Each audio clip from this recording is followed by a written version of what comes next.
Hi, നമ്മൾ ഇന്ന് start ചെയ്യാൻ പോകുന്നത് LSGSന്റെ പ്രിലിംസ് ആയിട്ടുള്ള സയൻസ് ആൻഡ് ടെക്നോളജി പാർട്ടാണ്.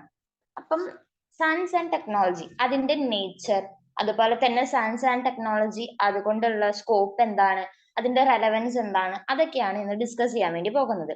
ഫസ്റ്റ്, സയൻസിന്റെ നേച്ചർ അല്ലെങ്കിൽ സയൻസ് ആൻഡ് ടെക്നോളജി ബോത്ത് അതിന്റെയൊക്കെ നേച്ചർ എങ്ങനെയാണെന്ന് നമുക്കൊന്ന് നോക്കാം.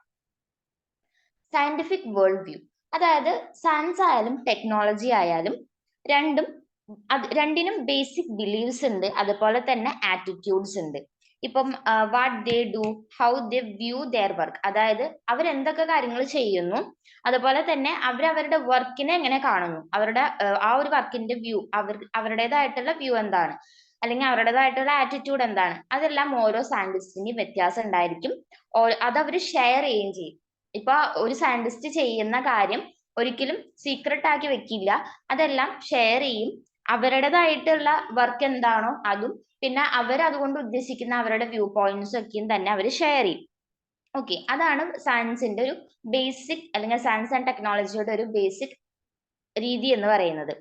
ദെൻ ഈ ഇപ്പൊ സയന്റിസ്റ്റ് ഇവരുടെ എന്തൊക്കെ ചെയ്യുന്നു എന്നുള്ളതൊക്കെ അവർ പറയുമ്പോഴാണ് നമുക്ക് മനസ്സിലാവുക ഇപ്പൊ എന്തൊക്കെ സ്റ്റഡീസ് ആണ് നടന്നുകൊണ്ടിരിക്കുന്നത്, അല്ലെങ്കിൽ സയൻസ് ആൻഡ് ടെക്നോളജി ഇപ്പൊ എവിടെ എത്തി നിൽക്കുന്നു, അങ്ങനത്തെ കാര്യങ്ങളൊക്കെ നമുക്ക് മനസ്സിലാവുക സയന്റിസ്റ്റ് ഇതൊക്കെ തുറന്ന് പറയുമ്പോൾ അല്ലെങ്കിൽ ഷെയർ ചെയ്യുമ്പോഴാണ്.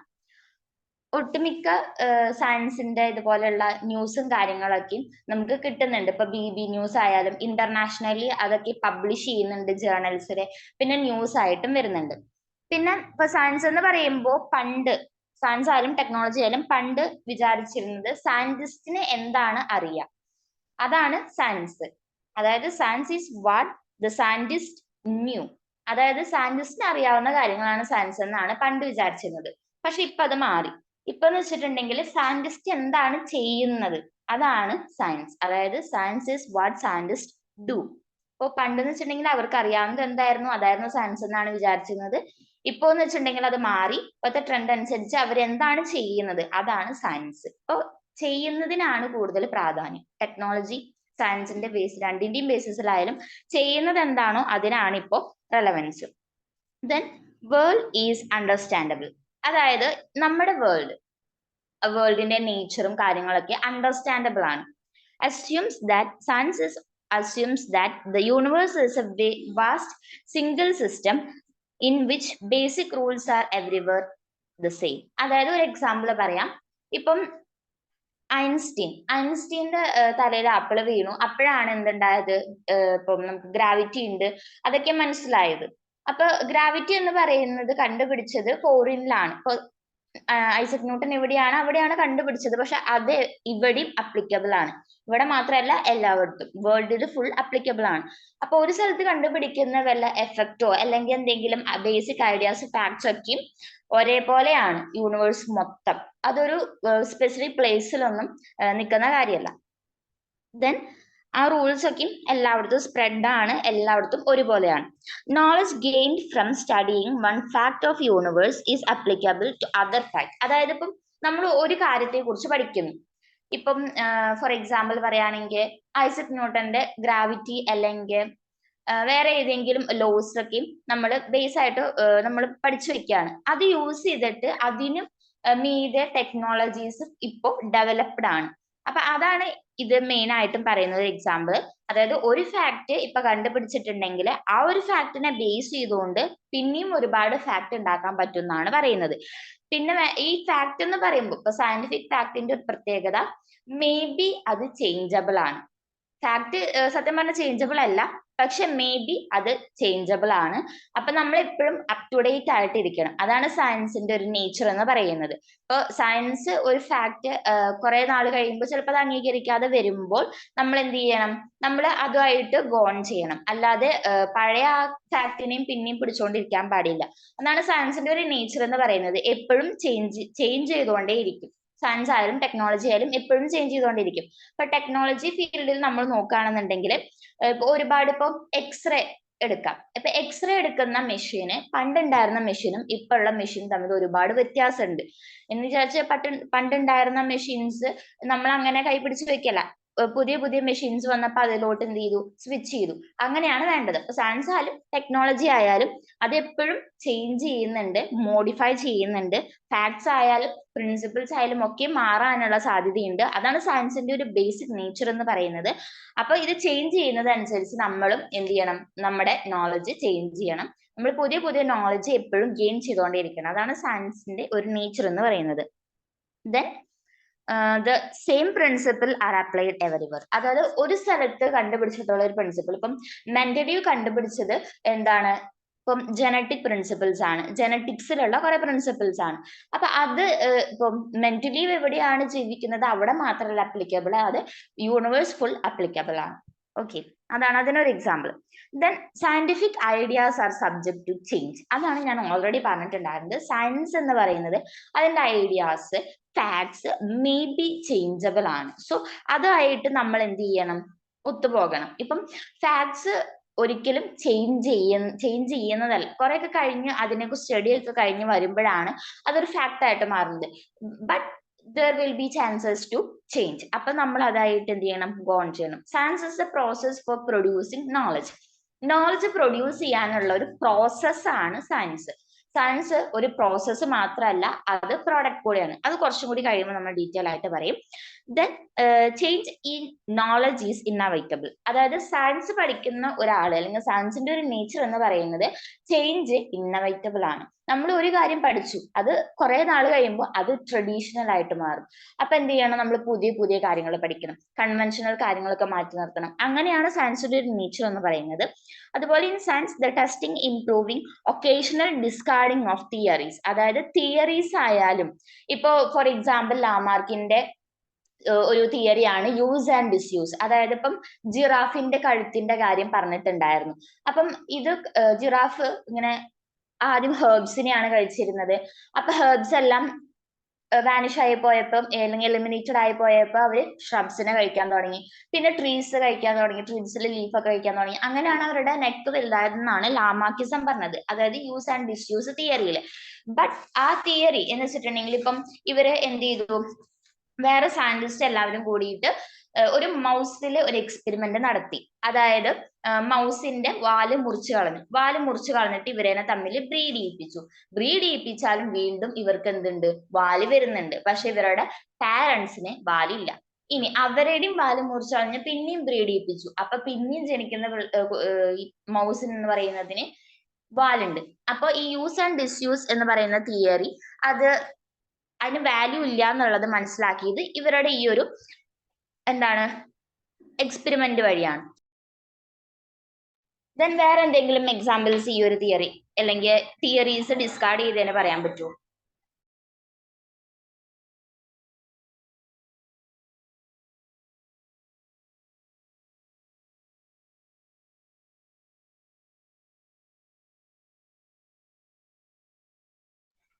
അതായത് കുറെ തിയറീസ് ഇതുപോലെ എന്ത് ചെയ്തിട്ടുണ്ട്, ഡിസ്കാർഡ് ചെയ്ത് പോയിട്ടുണ്ട്. ഇപ്പം തിയറി ഫോർ എക്സാമ്പിൾ ഡാർവിന്റെ ഒക്കെ തിയറി ഒരുവിധം നമ്മൾ ആക്സെപ്റ്റ് ചെയ്ത തിയറീസ് ആണ്. പിന്നെ അതുപോലെ തന്നെ ഇപ്പൊ ഡിസ്കാർഡ് ചെയ്ത തിയറിക്ക് ഒരു എക്സാമ്പിൾ ആണ് ഇപ്പം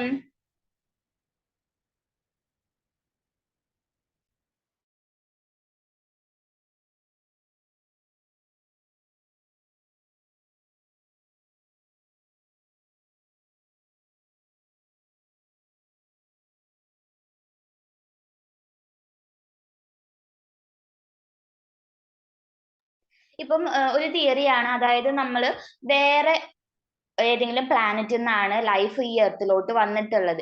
ആ ഒരു തിയറി എന്ന് പറയുന്നത് ഇതുപോലെ തന്നെ പണ്ട് കാലത്ത് റെലവെന്റ് ആയിരുന്നു, പക്ഷെ ഇപ്പൊ അത് റെലവെന്റ് അല്ല. അതും എന്താണ്, ഇതുപോലെ ഡിസ്കാർഡ് ചെയ്തൊരു തിയറിയാണ്. ദെൻ സയന്റിഫിക് നോളജ്, അതായത് സയന്റിഫിക് നോളജ് ഡ്യൂറബിൾ ആണ്. അതായത് അത് ഡൈനാമിക്കും ആണ്, ഡ്യൂറബിൾ ആണ്. അതുപോലെ തന്നെ കണ്ടിന്യൂവബിൾ, സ്റ്റേബിൾ ആണ്.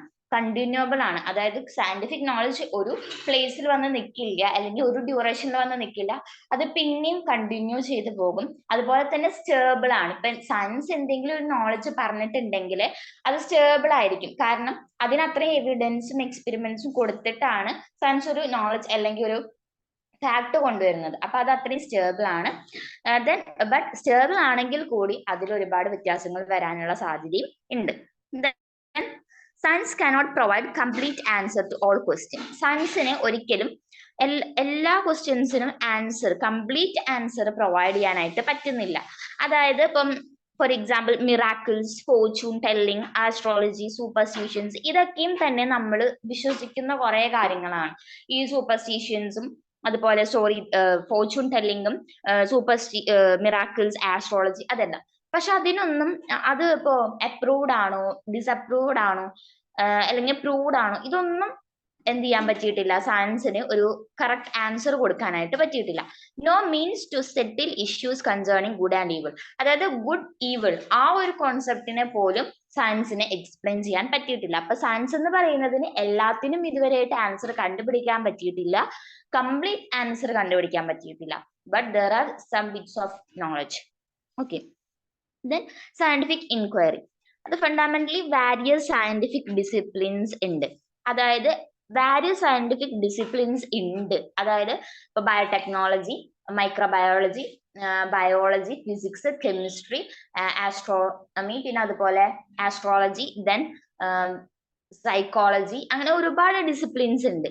പക്ഷെ ഈ ഡിസിപ്ലിൻസ് ഒക്കെ അലൈക്ക് ആണ്, ഒന്നും ഒരേപോലത്തെ ഡിസിപ്ലിൻസ് അല്ല. ഓക്കെ, ബട്ട്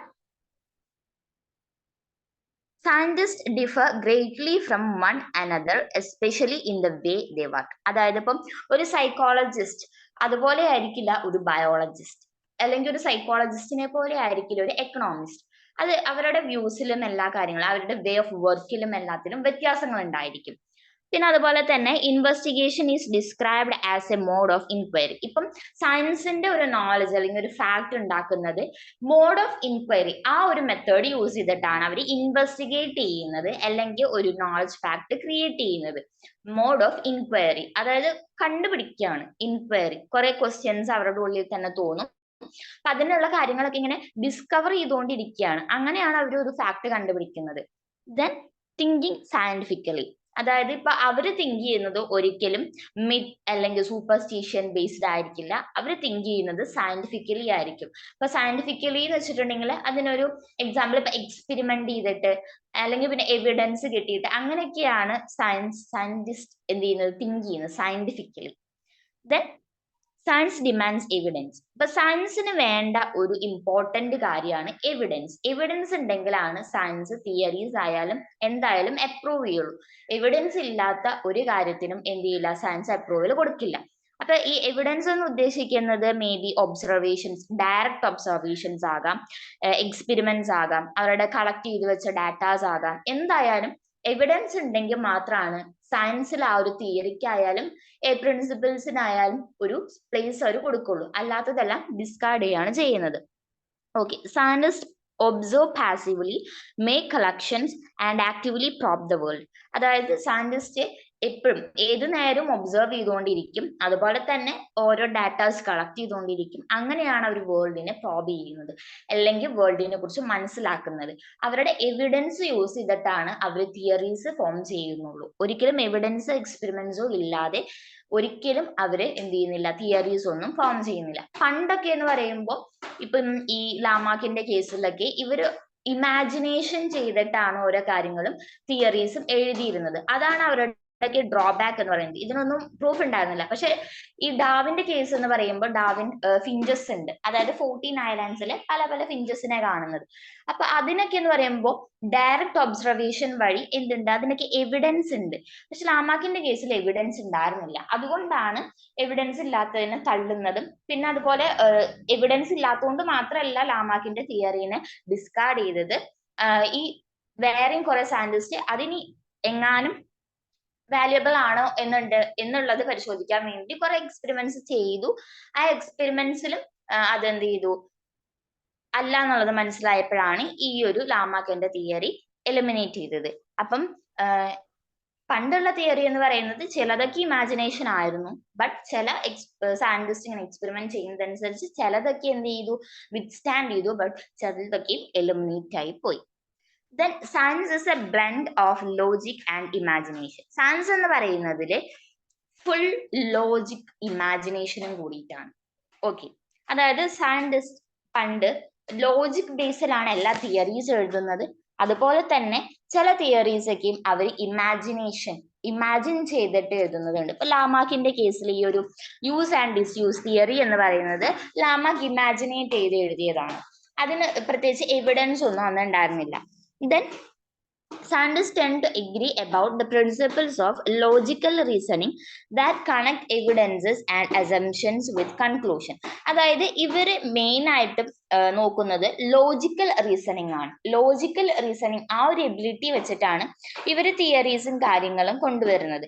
അത് എവിഡൻസ് ആയിട്ട് കണക്ട് ചെയ്യും. അവരുടെ ലോജിക്കൽ റീസണിങ് എബിലിറ്റി അവർ കണ്ടുപിടിച്ച എവിഡൻസും അവരുടെ അസംഷൻസ് ആയിട്ട് കണക്ട് ചെയ്യും. ഇത് കണക്ട് ചെയ്തത് വഴി അവർക്ക് കുറെ കൺക്ലൂഷൻസ് കിട്ടും. ആ കൺക്ലൂഷൻസ് ആണ് അവരെന്ത് ചെയ്യുന്നത്, ഒരു തിയറി അല്ലെങ്കിൽ ഒരു ഫാക്ട് ഒക്കെ ആയിട്ട് പ്രൊഡ്യൂസ് ചെയ്യുന്നത് അല്ലെങ്കിൽ ക്രിയേറ്റ് ചെയ്യുന്നത്. Then discoveries in science are made unexpectedly and even by accident. ചിലപ്പോൾ ചില തിയറീസും കാര്യങ്ങളൊക്കെയും അൺഎക്സ്പെക്ടഡ്ലി ഫോം ചെയ്യുന്നതാണ് സയന്റിസ്റ്റ്. ഒരിക്കലും സയന്റിസ്റ്റ് വേണം എന്ന് വെച്ചിട്ട് കണ്ടുപിടിക്കുന്ന കാര്യങ്ങളാവില്ല, അൺഎക്സ്പെക്ടഡ്ലി അവർ കണ്ടുപിടിക്കുന്ന കാര്യങ്ങളായിരിക്കും. ഇപ്പൊ ഫോർ എക്സാമ്പിൾ ഡാർവിന്റെ ഈ ഒരു ഡാർവിൻസ് ഫിഞ്ചസ് ആ ഒരു തിയറി, നാച്ചുറൽ സെലക്ഷൻ ആ ഒരു തിയറി ഡാർവിൻ കൊണ്ടുവന്നത് ഇപ്പം അൺഎക്സ്പെക്ടഡ്ലി ആണ്. അതായത് HMS ബീഗിളിൽ പോവായിരുന്നു. ശരിക്കും പറഞ്ഞാൽ ഡാർവിന്റെ ഒരു പോസ്റ്റ് എന്ന് പറയുന്നത് കോസ്റ്റിന്റെ ഒരു മാപ്പ് ഉണ്ടാക്കുക, അതായിരുന്നു ഡാർവിന്റെ ശരിക്കുള്ള ഒരു ജോലി എന്ന് പറയുന്നത്. അപ്പൊ അതിന് വേണ്ടിയിട്ടാണ് HMS ബീഗിളിൽ ആ ഒരു ഷിപ്പിൽ ഇങ്ങനെ അവര് കോസ്റ്റൽ ഐലൻഡ്സിലേക്കും പോകുന്നത്. പക്ഷെ ഡാർവിൻ അൺഎക്സ്പെക്ടഡ്ലി അവിടെ കുറെ ഫിഞ്ചസ്, അതും 14 ഐലൻഡ്സ് ഉണ്ടായിരുന്നു. 14 ഐലൻഡ്സിലും 14 ഡിഫറെന്റ് ആയിട്ടുള്ള ബേർഡ്സിനെയാണ് കാണുന്നത്. അപ്പോൾ ഡാർവിൻ മനസ്സിലാക്കാണ് അവിടെ അവരുടെ ഫുഡ് എങ്ങനെയാണ്, അതനുസരിച്ച് അവരുടെ ബീക്കിന് മോഡിഫിക്കേഷൻ വന്നു. അപ്പൊ അങ്ങനെയുള്ള കാര്യങ്ങളൊക്കെയും ഡാർവിൻ കണ്ടുപിടിച്ചത് അൺഎക്സ്പെക്ടഡ്ലി ആണ്. ഒരിക്കലും വേണമെന്ന് വെച്ചിട്ടല്ല ഡാർവിൻ അവിടെ പോയത്, ഐലൻഡ്സിലോട്ട് പോയത്. ഇപ്പൊ കോസ്റ്റൽ ഐലൻഡ്സിന്റെ മാപ്പ് ഉണ്ടാക്കുക എന്നുള്ളത് മാത്രമായിരുന്നു ഡാർവിന്റെ ജോലി. അപ്പം ഈ സയൻസ് എന്ന് പറയുന്നത് അതുപോലെയാണ്. അതായത് അൺഎക്സ്പെക്ടഡ്ലി ആയിരിക്കും അല്ലെങ്കിൽ ആക്സിഡന്റലി ആയിരിക്കും കുറെ കാര്യങ്ങൾ കണ്ടുപിടിക്കുന്നുണ്ടാകാം. Then scientists try to identify and avoid bias.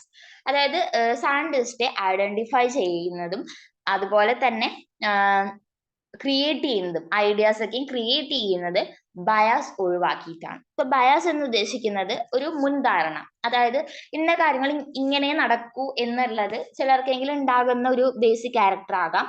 പക്ഷെ അതൊന്നും സയന്റിസ്റ്റ് ഉണ്ടായിരിക്കില്ല. സയന്റിസ്റ്റ് ഒന്നിനും ഒരു ബയാസിങ് കൊടുക്കില്ല അല്ലെങ്കിൽ പ്രിജുഡീസ് ആയിരിക്കില്ല. അവരെപ്പോഴും അവർക്കൊന്നും അറിയില്ല അല്ലെങ്കിൽ അതിനെക്കുറിച്ച് ഒന്നും അറിയാത്ത രീതിയിലാണ് അവരെന്ത് ചെയ്യുള്ളൂ, കണ്ടുപിടിച്ചുകൊണ്ടിരിക്കുള്ളൂ. ഒരിക്കലും അവര് മുമ്പേ കൂട്ടി ബയാസിങ്ങോ അല്ലെങ്കിൽ പിന്നെ മുൻകൂട്ടി പ്രിജുഡിസോ ഒന്നും ചെയ്യുന്നില്ല.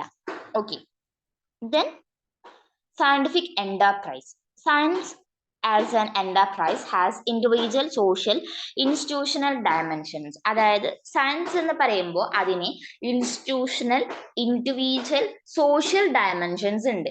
അതായത് ഇപ്പം ഒരു ഇൻഡിവിജ്വലിന്റെ കേസിലായാലും അല്ലെങ്കിൽ ഒരു സൊസൈറ്റിയുടെ കേസിലായാലും ഒരു ഇൻസ്റ്റിറ്റ്യൂഷന്റെ കേസിലായാലും സയൻസ് എന്ന് പറയുന്നത് ഒരു എന്റർപ്രൈസ് ആണ്.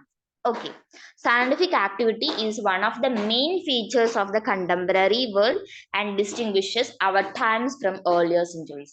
അതായത് പണ്ട് ഉണ്ടായിരുന്ന കാര്യങ്ങളിൽ നിന്നും ഇപ്പോൾ ഉള്ള കാര്യത്തെ ഡിസ്റ്റിംഗ്വിഷ് ചെയ്യാൻ വേണ്ടി സയന്റിഫിക് ആക്ടിവിറ്റീസ് യൂസ് ചെയ്യുന്നുണ്ട്. അതുപോലെ തന്നെ കണ്ടംപററി വേൾഡ്, ഇപ്പോൾ ഉള്ള വേൾഡിലെ മെയിൻ ഫീച്ചർ എന്ന് പറയുന്നതിൽ ഒന്നാണ് സയൻസിന്റെ അഡ്വാൻസ്മെന്റ് ഓർ ടെക്നോളജിയുടെ അഡ്വാൻസ്മെന്റ്. ദെൻ ഇപ്പൊ ഒരു എക്സാമ്പിൾ പറയുകയാണെങ്കിൽ പണ്ട് കാലത്തൊക്കെ വാർ എന്ന് പറയുന്നത് മെയിൻ ആയിട്ട് ബേസ് ചെയ്യുന്നത് മാൻ പവറിനെയാണ്. ബട്ട് ഇപ്പൊ ഒക്കെ വാർ എന്ന് പറയുന്നത് മെയിൻ ആയിട്ടും ബേസ് ചെയ്യുന്നത് ന്യൂക്ലിയർ ബോംബ്സ്, പിന്നെ അതുപോലെ ന്യൂക്ലിയർ എക്സ്പ്ലോഷൻസ്, അതുപോലെ ബയോ വെപ്പൻസ്. അതായത് ഇപ്പൊ വൈറസ് അതൊക്കെ യൂസ് ചെയ്തിട്ട് എന്ത് ചെയ്യാൻ പറ്റും, ഒരു കൺട്രീനെ കീഴ്പ്പെടുത്താൻ പറ്റും. അതിനൊക്കെയാണ് ബയോ വെപ്പൻസ്. മൈക്രോബ്സ് ഒക്കെ യൂസ് ചെയ്തിട്ട് എന്ത് ചെയ്യാ, ഇപ്പൊ പീപ്പിളിനൊക്കെ കില്ല് ചെയ്യുക, അതിനെയാണ് ബയോ വെപ്പൻസ് എന്ന് പറയുന്നത്. അപ്പൊ അത്രയും അഡ്വാൻസ്മെന്റ് ഉണ്ടായി. Okay.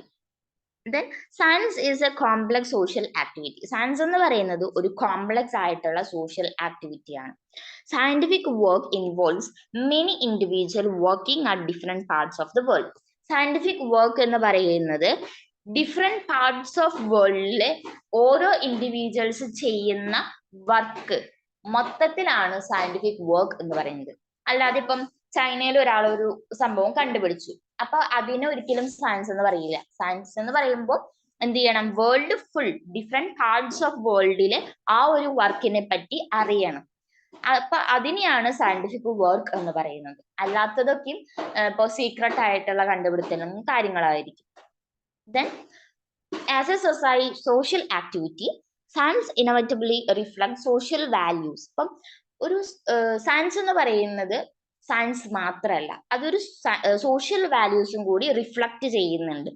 And view points, many scientific research is effected by informal influences within the culture of science it self ഇപ്പൊ ഓരോ കാര്യങ്ങളും ഇപ്പോ സോഷ്യൽ വാല്യൂസിനെ ഡിപ്പെൻഡ് ചെയ്യുന്നുണ്ട് സയൻസ്, അതിന്റെ വ്യൂ പോയിന്റ്സിനെ ഡിപ്പെൻഡ് ചെയ്യുന്നുണ്ട്. ചില കൾച്ചറും കാര്യങ്ങളും സയൻസിനെ എന്ത് ചെയ്യുന്നുണ്ട്, ഡിപ്പെൻഡ് ചെയ്യുന്നുണ്ട്. ഇപ്പം നമ്മള് പണ്ടൊക്കെ ടേമറിക് യൂസ് ചെയ്തിരുന്നു, മഞ്ഞൾ. അപ്പം നമ്മുടെ വിചാരം അത് കൺവെൻഷനലി ചിലപ്പോൾ വല്ല സൂപ്പർസ്റ്റിഷൻസ് ഉണ്ടാകാം മഞ്ഞളൊക്കെ യൂസ് ചെയ്യുന്നത് എന്നാണ് നമ്മൾ വിചാരിച്ചത്. പക്ഷെ അതിന്റെ അത്രയും ആന്റിബയോട്ടിക് ആയിട്ടുള്ള അതിന് ആ ഒരു പ്രോപ്പർട്ടി ഉണ്ട്, അതിന്റെ ആ ഒരു ഫംഗ്ഷൻ നമുക്ക് അറിയണ്ടായിരുന്നില്ല. അതൊക്കെയും ഇംഗ്ലീഷുകാർ വന്നപ്പോഴാണ് നമുക്ക് മനസ്സിലാവാൻ തുടങ്ങിയത്. അപ്പം ചില കാര്യങ്ങൾക്ക് സയൻസ് എന്ത് ചെയ്യുന്നുണ്ട്, കൾച്ചറിലെ കുറെ പാർട്സ് എടുത്തിട്ട് സയൻസ് എക്സ്പെരിമെന്റ്സും കാര്യങ്ങളും ചെയ്യുന്നുണ്ട്. അതിന് കൂടുതൽ ഡീറ്റെയിൽ ആയിട്ട് പഠിക്കുന്നുണ്ട്. കൾച്ചറിന് ഓരോ കൾച്ചറിനും അതിൻ്റെതായിട്ടുള്ള സയന്റിഫിക് ബേസിക്സ് കാണും. അപ്പൊ അതാണ് അവർ എന്ത് ചെയ്യുന്നത്, എക്സ്പെരിമെന്റ് ചെയ്യുന്നത്. Then generally accepted ethical principles in science. ഇനി സയൻസിന് എല്ലാ എക്സ്പെരിമെന്റ്സും ചെയ്യാൻ പറ്റില്ല. എല്ലാ എക്സ്പെരിമെന്റ്സും ചെയ്യാൻ പറ്റില്ല എന്ന് ഉദ്ദേശിച്ചത് എന്തിലും എക്സ്പെരിമെന്റ്സ് ചെയ്യാൻ പറ്റില്ല. ഇപ്പൊ ഫോർ എക്സാമ്പിൾ, ഇപ്പം ബയോളജിയുടെ കേസ് എടുക്കുകയാണെന്നുണ്ടെങ്കിൽ, ഇപ്പം എംബ്രിയോനൊക്കെ പറ്റി പഠിക്കണം എന്നുണ്ടെങ്കിൽ, എംബ്രിയോ എന്ന് പറയുന്നത് അത് വളർന്നിട്ടുണ്ടെങ്കിൽ ഒരു ഇൻഡിവിജ്വൽ ആകേണ്ട ഒരു അതാണ് എംബ്രിയോ ഫീറ്റസ് എന്ന് പറയുന്നത്. അത് വളർന്നിട്ടുണ്ടെങ്കിൽ ഒരു മനുഷ്യനോ അല്ലെങ്കിൽ ഒരു ഓർഗാനിസമോ ആകും. അപ്പൊ അങ്ങനെയുള്ളതിനൊക്കെയും എക്സ്പെരിമെന്റ് ചെയ്യാന്നുള്ളതില് കുറെ ലിമിറ്റേഷൻസ് ഉണ്ട്. അപ്പൊ അതൊക്കെയും അതിന്റെ എത്തിക്കൽ നോംസ് ആണ്, സയൻസിന്റെ എത്തിക്കൽ നോംസ് ആണ്. പിന്നെ അതുപോലെ തന്നെ ഹ്യൂമൻസിലെ എക്സ്പെരിമെന്റേഷൻ ചെയ്യണമെന്നുണ്ടെങ്കിൽ, വല്ല ഡ്രഗ്സിനൊക്കെ പറ്റി എക്സ്പെരിമെന്റേഷൻ ചെയ്യണമെന്നുണ്ടെങ്കിൽ അതിനും ഒരുപാട് ലിമിറ്റേഷൻസ് ഉണ്ട്. അപ്പൊ ഇതൊക്കെയാണ് എത്തിക്കൽ നോംസ് ഓഫ് സയൻസ് എന്ന് പറയുന്നത്. Then health, comfort and well-being of experimental subjects. അപ്പം ഹെൽത്തിന്റെ ഇതിലായാലും കംഫർട്ടിന്റെ ഇതിലായാലും വെൽബീയിങ് എന്തിലായാലും എക്സ്പെരിമെന്റൽ സബ്ജക്ട്സിനൊക്കെ തന്നെ കുറെ ലിമിറ്റേഷൻസ് അല്ലെങ്കിൽ അതൊക്കെ തന്നെ എത്തിക്കൽ നോംസ് ഫോളോ ചെയ്യുന്നുണ്ട്. Okay, then scientists participate in public affairs. Scientists can bring information, insights, analytical skills to bear on matters of public concern. അതായത് ഇപ്പൊ എപ്പോഴും സയന്റിസ്റ്റ് എന്ത് ചെയ്യണം, പബ്ലിക് ആയിട്ട് ഒരു കമ്മ്യൂണിക്കേഷൻ ഉണ്ടായിരിക്കണം, അല്ലെങ്കിൽ ന്യൂസിലേക്കും എന്തെങ്കിലും ഒക്കെ കോൺട്രിബ്യൂട്ട് ചെയ്യണം, അവരുടെ വർക്കിനെ പറ്റി പബ്ലിക്കിനെ അവെയർ ചെയ്യണം. അതൊക്കെയാണ് ഒരു സയന്റിസ്റ്റ് ചെയ്യേണ്ടത്. They can provide awareness to the society and to estimate the possible effects of projected policies. And in matters of public interest, scientists are expected to discard the personal bias. അപ്പം എപ്പോഴും സൊസൈറ്റീനായിട്ട് communicate ചെയ്യുമ്പോൾ, സൊസൈറ്റീനായിട്ട് interact ചെയ്യുമ്പോൾ scientist personal biasing എപ്പോഴും discard ചെയ്യണം. Okay, അതൊക്കെയാണ് സയന്റിസ്റ്റിൽ നിന്നും എന്ത് ചെയ്യുന്നത്, സൊസൈറ്റി എക്സ്പെക്ട് ചെയ്യുന്നത്. ദെൻ സയൻസ് എന്ന് പറയുന്നത് ഒരു സൈക്ലിക് എന്റർപ്രൈസ് ആണ്. ഇപ്പൊ നോക്കിയിട്ടുണ്ടെങ്കിൽ ഫാക്ട് ഉണ്ട്, ന്യൂ ഫാക്ട്സ് ഉണ്ട്, ഇനി ഇതിൽ നിന്ന് മോഡൽസും തിയറീസൊക്കെയും ക്രിയേറ്റ് ആവാണ് ചെയ്യുന്നത്. ഇതൊരു സൈക്ലിക് ആയിട്ടുള്ള എന്റർപ്രൈസ് ആണ്. ദെൻ ഏർലിയർ സയൻസ് എന്ന് പറയുന്നത് വാട്ട് സയന്റിസ്റ്റ് ന്യൂ, എന്താണ് സയന്റിസ്റ്റിന് അറിയാവുന്നത് അതായിരുന്നു സയൻസ് എന്ന് പറയുന്നത്. But now science is what scientist do. ഇപ്പൊ സയൻസ് എന്ന് പറയുന്നത് സയന്റിസ്റ്റ് എന്താണ് ചെയ്യുന്നത് അതാണ് ഇപ്പോഴത്തെ സയൻസ് എന്ന് പറയുന്നത്. But in order to understand this definition of science, we have to understand how scientists work. ഇപ്പം നമ്മൾക്ക് ഈ ഒരു സയന്റിസ്റ്റ് എന്താണ് അവർ ചെയ്യുന്നത് അതാണ് ഇപ്പോഴത്തെ സയൻസ് നമ്മൾ പറഞ്ഞു. അപ്പൊ സയന്റിസ്റ്റ് എന്താണ് ചെയ്യുന്നത് എന്നറിയാതെ ഈ ഒരു സ്റ്റേറ്റ്മെന്റ് അല്ലെങ്കിൽ ഈ ഒരു ഡെഫിനിഷൻ മനസ്സിലാക്കാൻ പറ്റില്ല എന്നുള്ളതാണ് പറയുന്നത്. There are at least 3 basic things that the scientist do.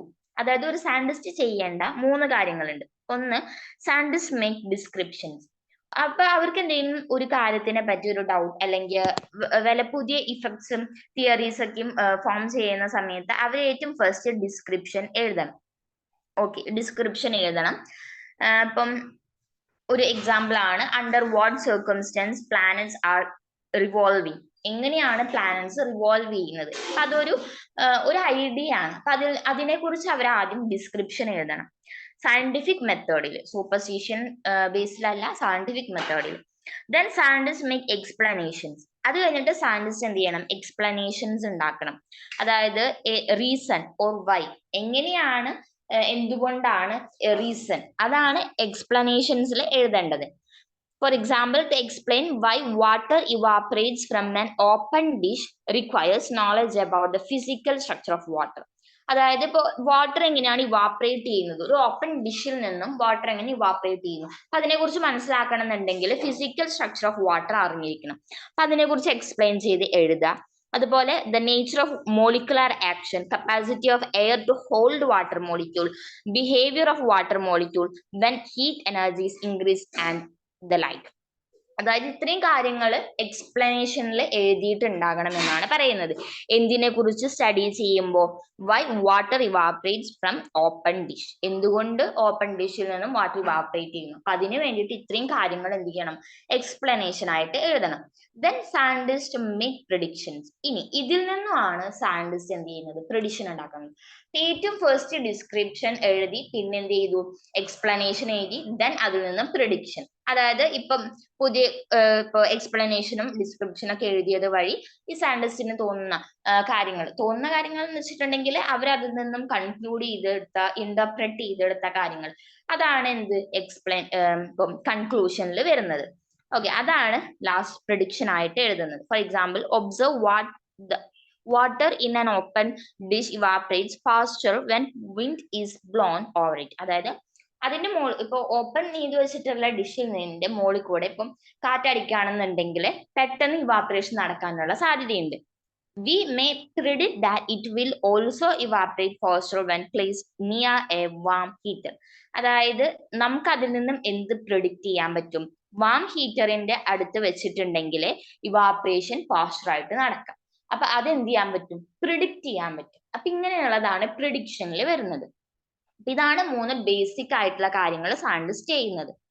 Then science എന്ന് പറയുന്നത് പ്രോസസ്സ് മാത്രമല്ല, പ്രോഡക്റ്റ് കൂടിയാണെന്ന് നമ്മൾ പറഞ്ഞു. അപ്പൊ സയൻസ് ആസ് എ പ്രോസസ് എങ്ങനെയാണെന്നുള്ളത് നോക്കാം.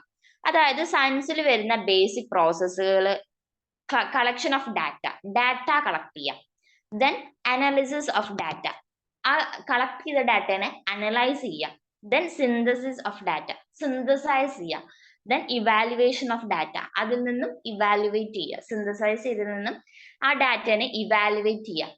Then application and generalisation to new situation, ആ ഇവാലുവേറ്റ് ചെയ്ത് ഇന്റർപ്രറ്റ് ചെയ്ത് കിട്ടിയതിനെ പുതിയ കാര്യങ്ങളിലോട്ട് അപ്ലിക്കേഷൻ നടത്തുക, അല്ലെങ്കിൽ ജനറലൈസേഷൻ നടത്തുക. അതാണ് എന്ത്, ബേസിക് പ്രോസസ് എന്ന് പറയുന്നത് സയൻസിന്റെ.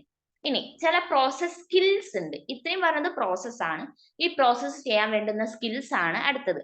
ഐഡന്റിഫൈങ് ആൻഡ് കൺട്രോളിങ് വാരിയബിൾസ് എന്ന് പറയുന്നത് മേ ബി ഇപ്പൊ ബയോളജിയുടെ കേസിൽ വരുമ്പോൾ ട്രയഡ്സ് ഒക്കെ ആവാം. അപ്പൊ ആദ്യം അതിനെ ഐഡന്റിഫൈ ചെയ്യുക, കൺട്രോൾ ചെയ്യുക. ദെൻ ഫോമിങ് ഹൈപ്പോത്തസിസ്, ഇപ്പം നമ്മൾ ഉദ്ദേശിക്കുന്ന എന്താണ്, അതിന്റെ ഡിസ്ക്രിപ്ഷൻ, എക്സ്പ്ലനേഷൻ, അതിനൊക്കെയാണ് ഹൈപ്പോത്തസിസ് എന്ന് പറയുന്നത്. ദെൻ ടാബുലേറ്റിംഗ് ആൻഡ് ഗ്രാഫിംഗ്, അതിനെ ടേബിൾസ് ആക്കുക, ഗ്രാഫ് ആക്കുക. ദെൻ ടെസ്റ്റിംഗ് ഹൈപ്പോത്തസിസ്, എക്സ്പെരിമെന്റ് ചെയ്യുക. ദെൻ ഡിഫൈനിങ് ഓപ്പറേഷണൽ, അതിനെ എന്ത് ചെയ്യുക, കുറച്ചുകൂടി ലോജിക് ആയിട്ട് അതിനൊന്ന് എക്സ്പ്ലെയിൻ ചെയ്യുക. Then experimenting, interpreting data, drawing conclusion. അപ്പൊ ഇത് ഓർഡറിൽ പറയുമ്പോൾ identifying and controlling variables, then അത് ഡിഫൈൻ ചെയ്യുക, ഓപ്പറേഷണലി എന്താണ് നമ്മൾ ഉദ്ദേശിക്കുന്നത്, ഫോം ചെയ്യുക, നമ്മൾ ഡിസ്ക്രിപ്ഷൻ, എക്സ്പ്ലനേഷൻ ഒക്കെ എഴുതി, പിന്നെ അതിനെ എക്സ്പെരിമെന്റ് ചെയ്തു. അതിൽ എക്സ്പെരിമെന്റ് കഴിയുമ്പോൾ അതിനെ ടേബിൾ ആക്കി, ഗ്രാഫ് ആക്കി. ദെൻ അതിൽ നിന്ന് ഈ ടേബിളിൽ നിന്നും ഗ്രാഫിൽ നിന്നും നമ്മൾ ഡാറ്റ ഇന്റർപ്രറ്റ് ചെയ്യുന്നു. ദെൻ ആ ഒരു ഹൈപ്പോത്തസിസിനെ വീണ്ടും ടെസ്റ്റ് ചെയ്യുന്നു. ദെൻ അതിൽ നിന്നും കൺക്ലൂഷൻസ് ഉണ്ടാക്കുന്നു. ഇത്രയാണ് പ്രോസസ് സ്കിൽസ് എന്ന് പറയുന്നത്. Then science as A product, science എങ്ങനെയാണ് പ്രോഡക്റ്റ് എന്ന് പറയുന്നത്. അപ്പൊ സയൻസിൽ ഇത്രയും നമ്മൾ പറഞ്ഞത് പ്രോസസ് ആയിരുന്നു. ഇനി സയൻസിന്റെ പ്രോഡക്ട്സ് നോക്കാം. അപ്പൊ ഏറ്റവും ഫസ്റ്റ് സയൻസിൽ വരുന്ന പ്രോഡക്റ്റ് എന്ന് പറയുന്നത് ടേംസ് ആണ്. ഇപ്പൊ ടേംസ് കുറെ ടേംസ് ഉണ്ട്. ഇപ്പം ബയോളജി എന്ന് പറയുന്നത് തന്നെ ഒരു ടേം ആണ്. ഇക്കോസിസ്റ്റം, ഇക്കോളജി, അതൊക്കെ എന്താണ്? ടേംസ് ആണ്. ദെൻ അതിൽ നിന്നും ഫാക്ട്സ് ഉണ്ടായി. ദെൻ ഫാക്ട്സ് ഒക്കെ കൂടി ഒരുമിക്കുമ്പോഴാണ് കോൺസെപ്റ്റ്സ് ഉണ്ടാകുന്നത്.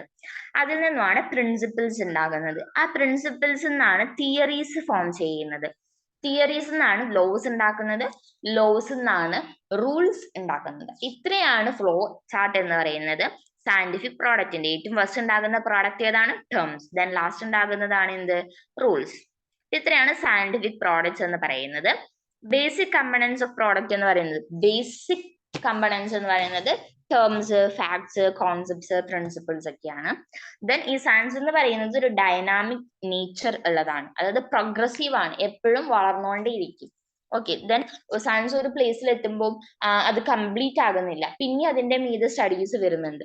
Then scientific information is constantly being rearranged. Scientific informations rearrange ചെയ്തുകൊണ്ടിരിക്കുന്നുണ്ട്. ചില തിയറീസ് ഒക്കെ പൊളിച്ച് പണിയുന്നുണ്ട്, ചില തിയറീസ് ഒക്കെ ഉള്ള തിയറിന്ന് ക്രിയേറ്റ് ചെയ്യുന്നുണ്ട്. അങ്ങനെ കുറെ റീഅറേഞ്ച്മെന്റ്സ് നടക്കുന്നുണ്ട്. Then person should be conscious of ever changing nature of science. അതായത് സയൻസ് എപ്പോഴും ചേഞ്ച് ചെയ്തുകൊണ്ടിരിക്കും. അപ്പോൾ ഒരു സയൻസ് പഠിക്കുന്ന ആൾ അല്ലെങ്കിൽ സയൻസിന്റെ ഒരു നേച്ചർ എന്ന് പറയുമ്പോൾ എപ്പോഴും ഓവർ ചേഞ്ച് ചെയ്തുകൊണ്ടിരിക്കും. നമ്മൾ എപ്പോഴും എന്ത് ചെയ്യണം? കോൺഷ്യസ് ആയി പഠിച്ചുകൊണ്ടേയിരിക്കണം, അല്ലെങ്കിൽ നോളജ് ഗെയിൻ ചെയ്തുകൊണ്ടേയിരിക്കണം. ഇനി സയൻസ് ഒരു പ്രോസസ് ആണ്, പ്രോഡക്റ്റ് ആണെന്ന് പറഞ്ഞു. അപ്പൊ അതിനൊരു എക്സാമ്പിൾ പറയാം. ഇപ്പൊ ഒബ്സർവിങ് എന്ന് പറയുന്നത് ഒരു പ്രോസസ് ആണ്, നമ്മൾ ചെയ്യുന്ന ഒരു പ്രക്രിയയാണ്. ഈ ഒബ്സർവിങ് വഴി ഉണ്ടാകുന്ന കുറച്ച് പ്രോഡക്ട്സ് ആണ് ഫാക്ട്, ഈവൻസും. ഇപ്പൊ sun rises in the west, അപ്പൊ അതെന്താണ്? ഒരു ഈവന്റ് ആണ്, അല്ലെങ്കിൽ ഒരു ഫാക്ട് ആണ്. അപ്പൊ അത് കിട്ടുന്ന ഒബ്സർവിങ് വഴിയാണ്. ഗ്യാതറിങ് ഓർ റെക്കോർഡിംഗ് ഡാറ്റ അതുവഴി കിട്ടുന്നത് ഇൻഫോർമേഷൻ ആൻഡ് ഡാറ്റയാണ്. ക്ലാസിഫൈങ് വഴി കിട്ടുന്നത് ഐഡിയാസും കോൺസെപ്റ്റ്സും ആണ്. ഇതൊക്കെയാണ് പ്രോസസ്സ്. അതിൽ നിന്ന് ഉണ്ടാകുന്ന പ്രോഡക്റ്റ്സ് ആണ് അവിടെ കൊടുത്തിട്ടുള്ളത്. ദെൻ സയൻസ് ആൻഡ് ടെക്നോളജി രണ്ടും തമ്മിലുള്ള കുറച്ച് വ്യത്യാസങ്ങളും കാര്യങ്ങളും. Science concerns itself with the fundamental knowledge of universe and the physical and natural world and it's environment. അതായത് ഇപ്പൊ സയൻസ് എന്ന് പറയുമ്പോൾ യൂണിവേഴ്സിനെ മൊത്തമായിട്ടുള്ള ഒരു നോളജ് ഉണ്ടായിരിക്കും. അതുപോലെ നേച്ചുറൽ ഫിസിക്കൽ വേൾഡിനെ പറ്റി നോളജ് ഉണ്ടായിരിക്കും. അതിന്റെ എൻവയോൺമെന്റിനെ പറ്റിയിട്ടുള്ള നോളജ്, മൊത്തത്തിലുള്ള നോളജിനെയാണ് സയൻസ് എന്ന് പറയുന്നത്. It is universal and its laws and principles could be verified anywhere. എവിടെ വെച്ച് വേണമെങ്കിലും അതിലെ പ്രിൻസിപ്പിൾസും ലോസും ഒക്കെ നമുക്ക് വാരിഫൈ ചെയ്യാനായിട്ട് പറ്റും, എക്സ്പെരിമെന്റ് ചെയ്യാനായിട്ട് പറ്റും. Science is not only a body of knowledge but also a way of knowing. അതൊരു നോളജ് എന്നുള്ളത് മാത്രമല്ല, നോയിങ് എന്നുള്ളതാണ് ശരിക്കും ഉള്ളത്. വേ ഓഫ് നോയിങ് ആണ് വേണ്ടത്, നോളജ് എന്നുള്ളതല്ല.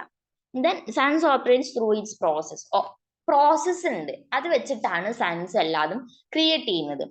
Scientific investigations involves observation, exploration, experimentation, measurement, collection, analysis, and dissemination of data. അപ്പൊ ഇതൊക്കെയാണ് സയന്റിഫിക് ഇൻവെസ്റ്റിഗേഷൻ എന്ന് പറയുന്നത്, അല്ലെങ്കിൽ മോഡ് ഓഫ് ഇൻക്വയറി എന്ന് പറയുന്നത്. ഇത്രയാണ്. ഈ മെത്തേഡ്സ് യൂസ് ചെയ്തിട്ടാണ് പുതിയ തിയറീസും കാര്യങ്ങളും ഫോം ചെയ്യുന്നത്. ദെൻ ടെക്നോളജിയുടെ കാര്യം പറയുമ്പോൾ techno which means craft or art, logy which means study for something. അതായത് ടെക്നോളജി എന്ന് വെച്ചിട്ടുണ്ടെങ്കിൽ ഒരു ആർട്ടാണ്. ആർട്ട് യൂസ് ചെയ്തിട്ട് എന്തെങ്കിലും സംതിങ്ങിനെ കുറിച്ച് സ്റ്റഡി ചെയ്യാം.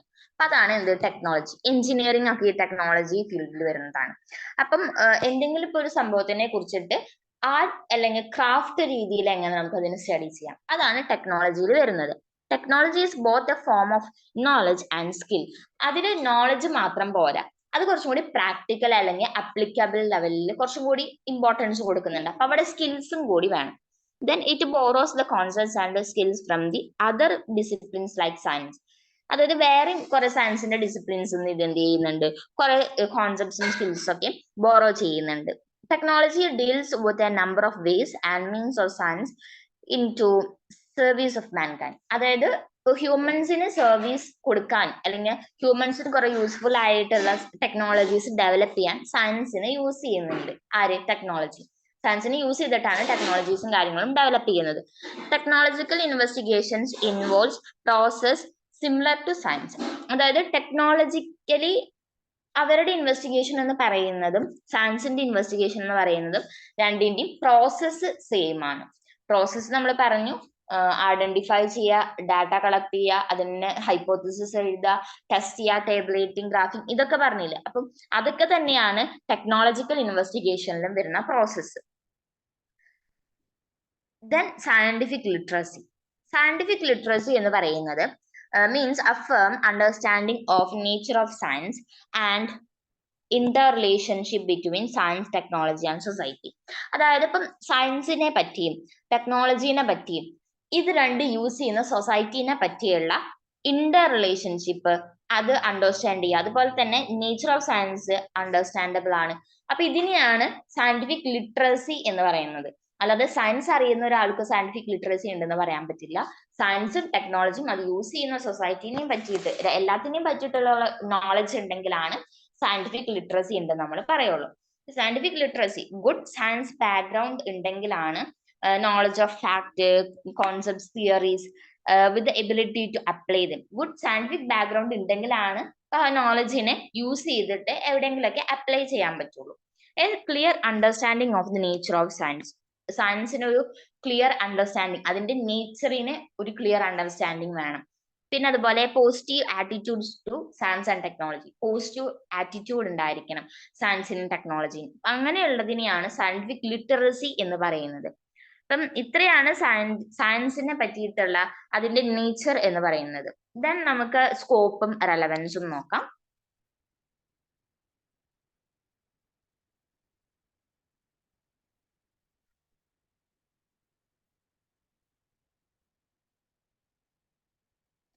ഇപ്പൊ സ്കോപ്പും ഇപ്പൊ സയൻസ് ആയതുകൊണ്ട് നമുക്കറിയാം ഒരുപാട് സ്കോപ്പ് ഉണ്ട് സയൻസിന്. അതുപോലെ തന്നെ സയൻസ് ഒരുപാട് റെലവൻറ്റും കൂടിയിട്ടാണ്. അതായത് ഒരുപാട് കാര്യങ്ങൾ സയൻസ് വെച്ച് നമുക്ക് കണ്ടുപിടിക്കാനായിട്ട് പറ്റും. ഇപ്പൊ എന്തൊക്കെയാണെന്നുള്ളത് നമുക്ക് നോക്കാം.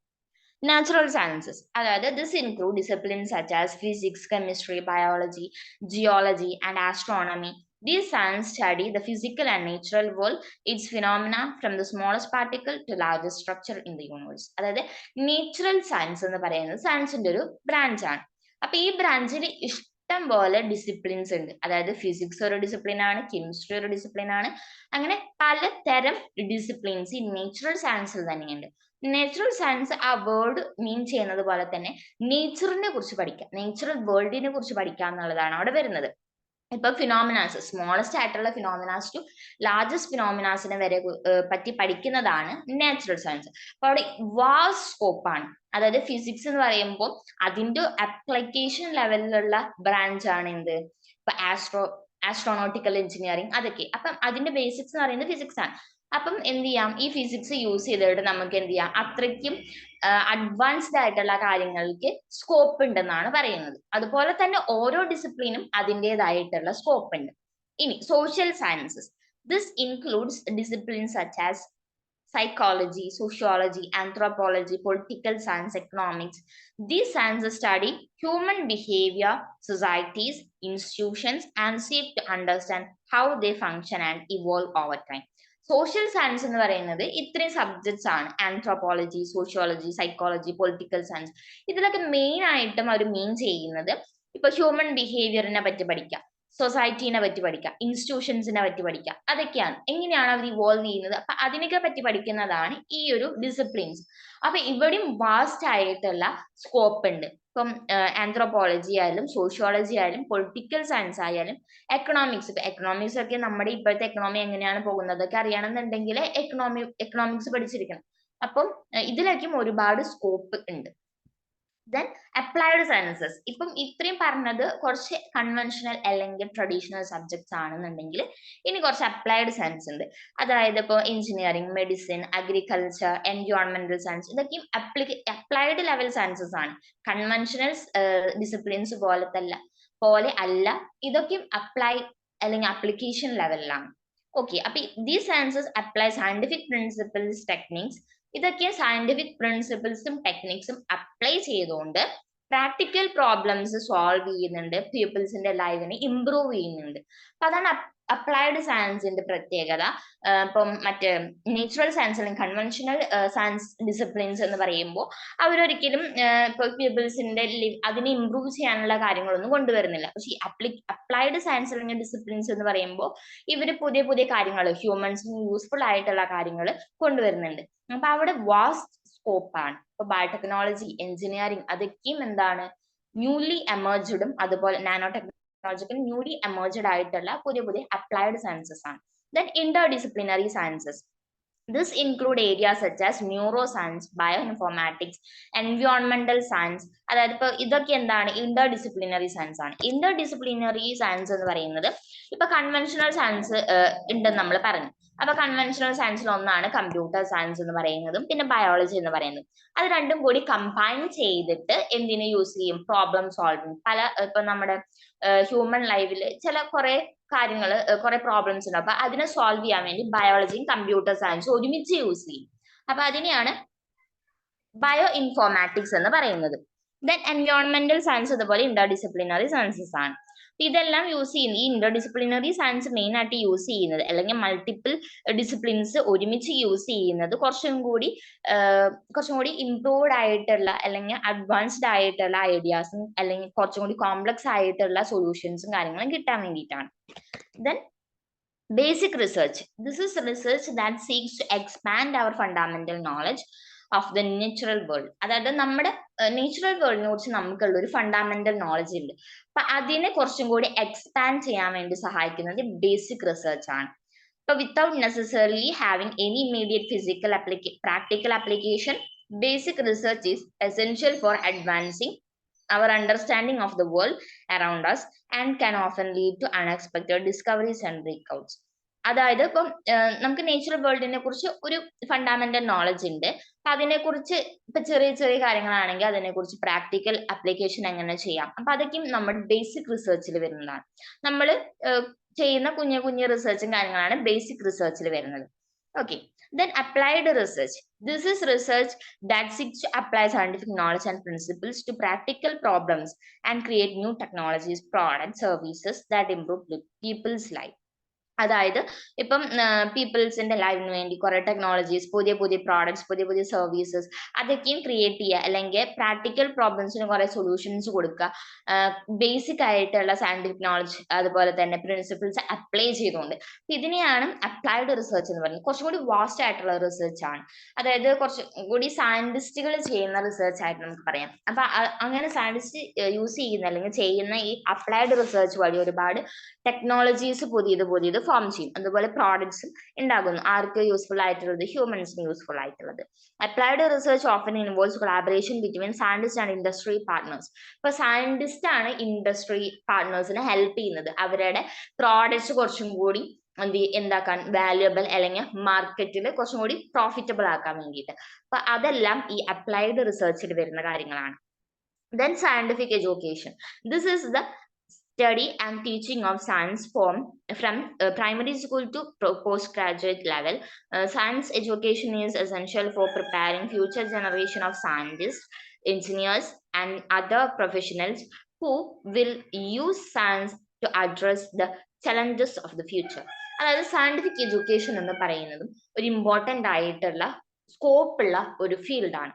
അതായത് ഇപ്പോൾ സയൻസ് പഠിപ്പിച്ചു കൊടുക്കാം എന്ന് പറയുന്നതും ഒരു സ്കോപ്പുള്ള ഫീൽഡാണ്. അതായത് ഇപ്പൊ സയൻസ് ആയാലും ടെക്നോളജി ആയാലും ഇപ്പൊ എഞ്ചിനീയറിംഗ് ഫീൽഡ് ആയാലും എന്തായാലും ഇപ്പൊ സയൻസിനെ പറ്റിയിട്ട് അറിയണം എന്നുണ്ടെങ്കിൽ അത് ആരെങ്കിലും പഠിപ്പിച്ചു കൊടുക്കണം. അപ്പൊ അതിനും ഒരുപാട് സ്കോപ്പ് ഉണ്ടെന്നാണ് പറയുന്നത്.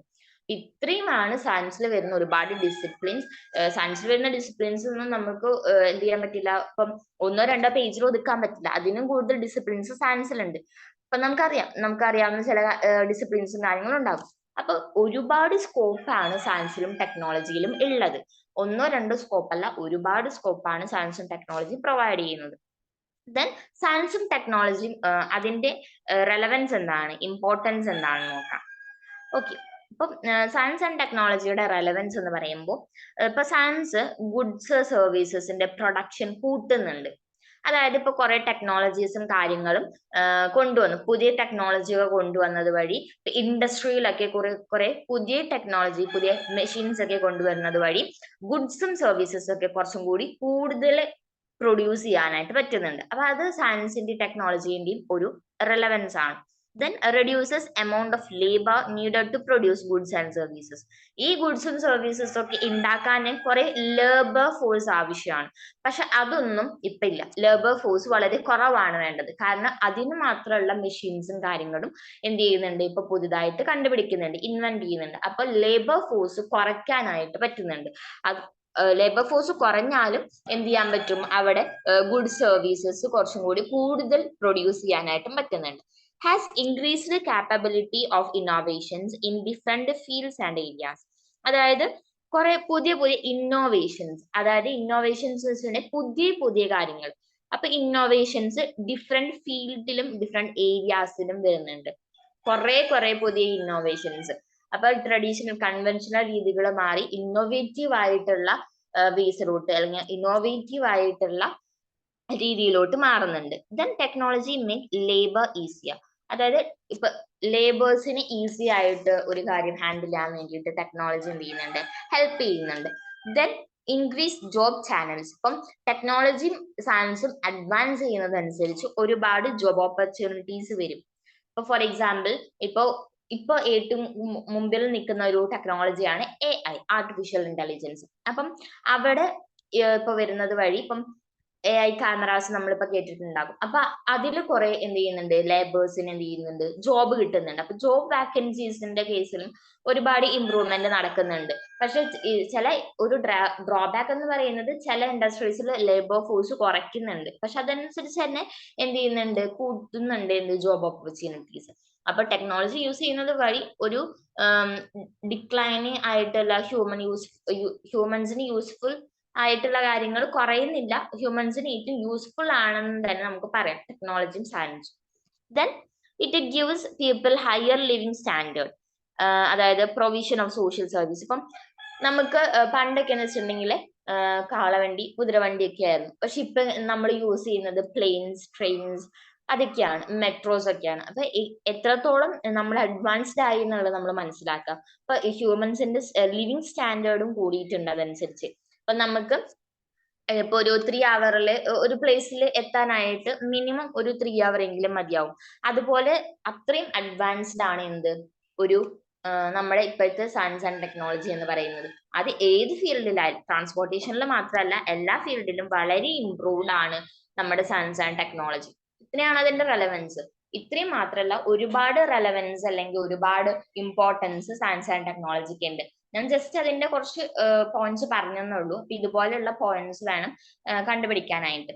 അപ്പം nature, scope, relevance of science and ടെക്നോളജിയിൽ വരാൻ സാധ്യതയുള്ള ക്വസ്റ്റ്യൻസ് എന്ന് പറയുന്നത് നേച്ചറിന്ന് ഒരുപാട് ക്വസ്റ്റ്യൻസ് വരും. കാരണം നേച്ചർ ഓഫ് സയൻസ് എന്തായാലും സയൻസ് പഠിക്കുന്ന ഒരു കുട്ടി അറിഞ്ഞിരിക്കണം. അപ്പൊ അതിൽ നിന്ന് ഒരുപാട് ക്വസ്റ്റ്യൻസ് വരാനുള്ള സാധ്യത വളരെ കൂടുതലാണ്. ദെൻ സ്കോപ്പിന്റെ കേസിൽ, അതുപോലെ തന്നെ റെലവൻസിന്റെ കേസിലും ഇപ്പൊ ഈ പറഞ്ഞത് മാത്രമല്ല, ഒരുപാട് കാര്യങ്ങൾ നിങ്ങൾക്കറിയാം. ഡിസിപ്ലിൻ സയൻസിൽ വരുന്ന ഡിസിപ്ലിൻസ് എന്ന് പറയുന്നത് നമുക്ക് എഴുതി തീർക്കാനായിട്ട് പറ്റില്ല. അപ്പൊ ഒരുപാട് സ്കോപ്പും അതുപോലെ ഒരുപാട് റെലവൻസും ഉണ്ട്. പക്ഷെ നമുക്ക് അത് ഓൾറെഡി നമ്മൾക്ക് നോയിങ് ആണ്, അല്ലെങ്കിൽ അണ്ടർസ്റ്റാൻഡബിൾ അല്ലെങ്കിൽ അണ്ടർസ്റ്റുഡ് ആണ് ആ കാര്യങ്ങളൊക്കെ. അപ്പൊ ഒരുവിധം അറിയുന്ന കാര്യങ്ങളാണ് സ്കോപ്പിലും റെലവൻസിലും ചോദിക്കുള്ളൂ. ബട്ട് നേച്ചറിന്റെ കേസിൽ അങ്ങനെയല്ല. നമ്മൾക്ക് ഓൾറെഡി നമ്മൾ അറിഞ്ഞു വെച്ച സയൻസ് ഉണ്ടാവും. അപ്പൊ അതിന് മേ ബി ഞാനിപ്പോ പറഞ്ഞതിൽ കുറെ ചേഞ്ചസ് ഉണ്ടാകും. അപ്പൊ അതെന്ത് ചെയ്യുക, നിങ്ങൾ അത് ആക്സെപ്റ്റ് ചെയ്യുക, അത് പഠിക്കാം. അതായത് സയൻസിന്റെ നേച്ചർ ഇത്രയാണ്, അപ്പൊ അത് പഠിച്ചു വെക്കാം. ഓക്കെ, അപ്പൊ ഇത്രയാണ് ചെയ്യേണ്ടത്. നേച്ചർ ഓഫ് സയൻസ് ആണ് മെയിൻ ആയിട്ടും ഫോക്കസ് ചെയ്യേണ്ടത്. അതാണ് ഏറ്റവും ഇമ്പോർട്ടന്റ് ആയിട്ടുള്ള ഏരിയ. എന്തായാലും അതൊന്ന് ക്വസ്റ്റ്യൻസ് വരും. ഓക്കെ.